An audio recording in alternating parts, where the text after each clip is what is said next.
I'm very ashamed to admit that despite my obvious dislike for anybody currently in the music world who has got there via entering one of the many talent show competitions there are, I am slightly obsessed with how terrible the vast majority of these artists are. Not because for the fact that they're doing something that they claim to have wanted to have done for a long time, but for the fact that it's an easy way for realising that ambition. When you consider that the thousands who have come before them and the myriads of people struggling to catch their break by not going through these competitions are either nowhere or they reach a point where they just cannot be bothered anymore. And yes, there are shining examples of people who are genuinely talented and are capable of delivering quality sounding material, but these people are very few and far between, and on today's chopping board is an act that needs no introduction, mainly because I don't want to give them one. But when you're this act and you release a song under this title, then a serious arse whipping is to be dealt to these schmucks. Want to know what this song is about? Of course you don't, because you already know what it's about.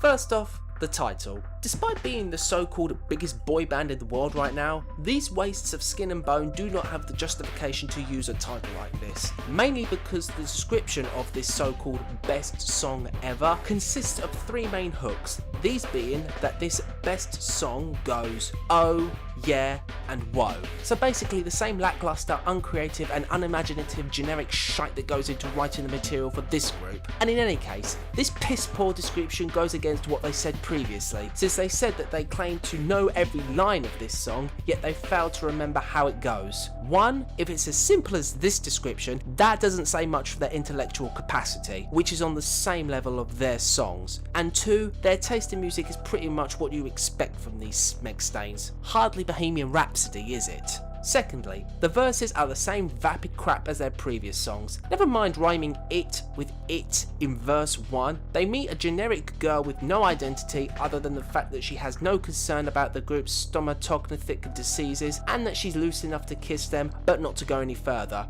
Hell, if she has no concerns about any oral diseases that she will no doubt catch, I'm sure a VD ain't gonna be too much of an inconvenience. Also, the bridge is the epitome of not even trying. Third, the video, which along with this song is a cheap plug for their upcoming film. Whilst I personally won't be travelling to my local cinema to see what I have no doubt will be an undeniable display of cinematic genius on par with Citizen fucking Kane, I doubt very highly that it's supposed to be satire. And the fact that it's written by James Corden, co-writer of Gavin and Stacey, I died a little inside when I found that out. Not only do they spit in the face of great movies like Forrest Gump and Titanic, and no, I do not consider The Hangover a great movie. I doubt the intention was to be satirical, only to negatively reinforce the idea that these guys are fucking messiahs. Also, I'd like to point out that the characters that some of these people portray, I find stereotypical and quite offensive. I won't point them out, but you'll be able to do that for yourselves. And fourth and finally,